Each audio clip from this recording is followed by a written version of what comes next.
Welcome to this deep dive. We've gotten some really interesting sources from you all, exploring this idea, this really fascinating perspective, that prosperity isn't something you chase. Right, not something you have to, like, capture. Exactly. Yeah. But something you already have, something you just need to sort of remember and activate within yourself. That's a powerful way to frame it, isn't it? A real shift. Hmm. So today, we're really diving into that core concept. Inherent prosperity. Is abundance our basic nature, not just some goal? Yeah, precisely. Eh, And the main sources guiding us today are Bob Proctor's You Were Born Rich a classic. and Robert Russell's Putting the Prosperity Idea to Work. And these aren't just about, getting rich quick or something. No, not at all. They go much deeper into the subconscious mind, law of attraction principles, basically how we manifest things in our lives. They really challenge that standard way of thinking, don't they? Yeah. The focus on just external actions. Totally. They point inward. It's about an internal process primarily. Which, it brings up a really compelling question right off the bat, one that stuck with me. What if that feeling of lack, that feeling that you never quite have enough, what if that's not actually the truth of your situation? That's a good one to sit with. Okay, so let's dig in. Both Proctor and Russell, it seems, define prosperity way more broadly than just like money, right? Oh, absolutely. It's much more holistic in their view. Financial freedom is definitely part of the picture, but it's not the whole picture. Right. We saw that breakdown, I think it was from the Universe Unveiled material. Yeah. It listed financial freedom, sure, but also vibrant health, loving relationships. Creative expression, inner peace. Exactly. That feels so much more complete, Yeah, like real wealth. it does. And what's really interesting is how they talk about it as a state of consciousness or vibrational alignment. Vibrational alignment, like Yeah. tuning into a frequency. Kind of, yeah. It's this idea that prosperity comes from inside, from a place of trust in life's flow, not from constant struggle or forcing things. You need to be on that prosperity frequency, basically. Yeah. And negative emotions like fear or doubt create static. Exactly. They block the signal. So cultivating gratitude, joy, that helps tune you in. That makes sense. Your internal state is like a magnet. And Robert Russell has that quote right. Prosperity is not matter, it is mind. Wow. Yeah, that really flips the script, doesn't it? It makes you look at your thoughts, your core beliefs as the real creative force. So let's zoom in on Bob Proctor for a minute. You were born rich. That title alone, it's bold. What's his main argument there? Proctor's central theme is that we all come into this world with this huge untapped potential for abundance.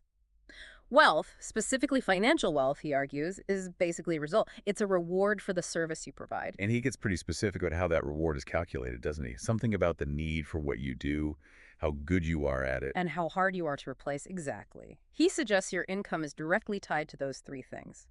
The market demand for your skills, your ability, your mastery, and how unique your contribution is. It's quite a practical lens, actually. Proctor also spends a lot of time on the mind, the conscious and subconscious parts. How does that connect to being born rich?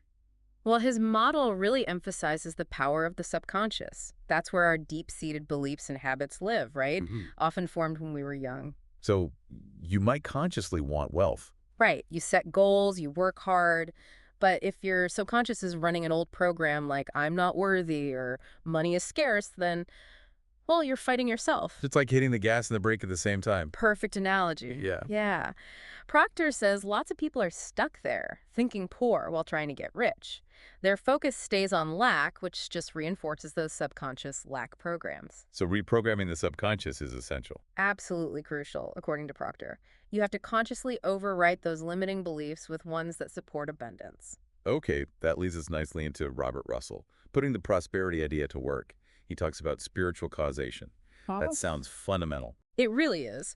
Russell's view is that the universe runs on mental laws. Our outer world is basically just reflecting our inner mental and emotional atmosphere, as he puts it. Your inner world causes your outer world. Essentially, Yeah. yes, that's the core of spiritual causation. It's not random external stuff happening to you. It's your internal vibe attracting corresponding experiences.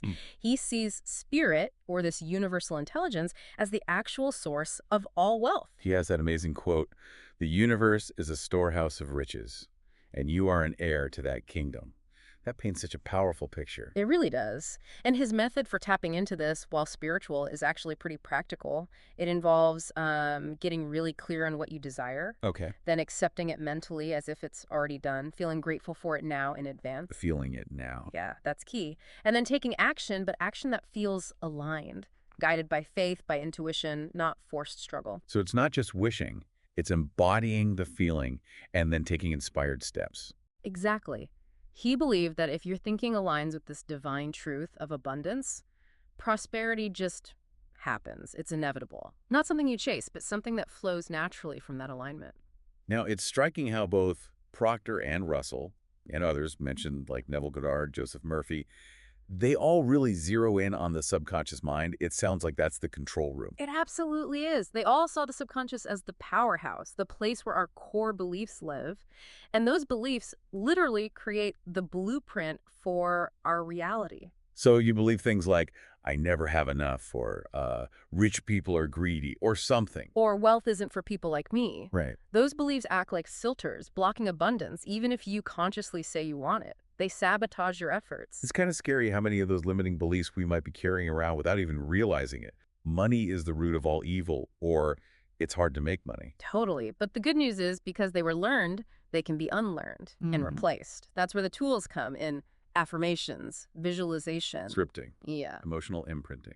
Exactly. Ways to consciously impress new, empowering beliefs onto the subconscious. Beliefs like, I am worthy of wealth, or money flows to me easily and often, abundance is my natural state, stuff like that. Let's talk about those tools. Affirmations. It's more Yeah. than just chanting phrases, isn't it? Oh, definitely. The power is in the feeling. You have to choose affirmations that actually resonate, that spark a positive emotion in you, and repeat them with conviction. Like those examples. Prosperity flows to me freely and abundantly. I am rich in love, joy, purpose, and wealth. I am open to receive infinite good. Yeah, those kinds of statements felt deeply start to rewire the subconscious pathways. And scripting. That sounds really immersive. Writing like you're already living that abundant life. Exactly. You write in the present tense, describing your ideal reality with lots of vivid detail. What do you see, hear, smell, taste, touch? And crucially, how do you feel? So engaging the senses and emotions helps trick the subconscious into accepting it as real now. That's the idea. It creates a powerful imprint. Vision boards work similarly. They're visual anchors that constantly remind you of your goal and evoke those positive feelings. What about meditation and the other techniques mentioned, like breathwork, mantras? Mhm. The Hare Krishna Maha Mantra was an example. Or theta state recordings. How do they help? Well, they all help quiet the noisy, analytical conscious mind. That makes the subconscious more receptive, more open to new suggestions. And the theta state specifically. Right. Theta brainwaves are associated with deep relaxation, that state just before sleep. It's like the gateway to the subconscious. Highly suggestible. So those recordings use specific frequencies to help guide your brain into that state, making it easier to implant new beliefs. Mantras use repetition and vibration to shift your focus and energy too. Okay, and then inspired action. This isn't just work harder, is it? No, not at all. It's about acting on the ideas and opportunities that come to you when you're in that aligned, abundant state. Following intuitive nudges, ideas that feel exciting and right, even if they don't make logical sense initially. It's action flowing from alignment, not action towards alignment. Beautifully put, yes. Robert Russell also had that quote, "You are not the source. You are the inlet and the outlet of supply." Can you unpack that a bit? It's such a key idea. It means we aren't supposed to generate abundance from scratch, like it all depends on us alone. We're more like channels. Channels. Yeah, conduits for the universe's infinite supply. Our job isn't to create the supply, but to keep our channel open and clear. By getting rid of limiting beliefs and resistance. Exactly, by aligning with the truth that we are connected to that source, that abundance is inherent. When we feel separate or unworthy, we block the flow. We become a constricted pipe instead of an open channel. So it's less about effort and struggle and more about allowing and receiving. Precisely. Allowing what's already there inherently available. The material connects us to the idea that the same intelligence running the whole universe is also within us, and that intelligence doesn't know lack. Wow. And it's fascinating how this isn't some new age invention. The sources mentioned ancient Rus, the Upanishads. Yes, absolutely. These ideas have deep spiritual foundations. The Upanishads talk about everything being pervaded by the divine, the interconnectedness of all things. That inherently implies an underlying abundance. Like that quote from the Ishu Upanishad. All this, whatever exists in this changing universe, is pervaded by the Lord. Exactly. And then you have goddess Lakshmi in the Vedic tradition, embodying both spiritual and material prosperity. So that link between inner spiritual richness and outer material well-being is ancient. Very much so. It shows prosperity isn't just about stuff, it's a whole state of being.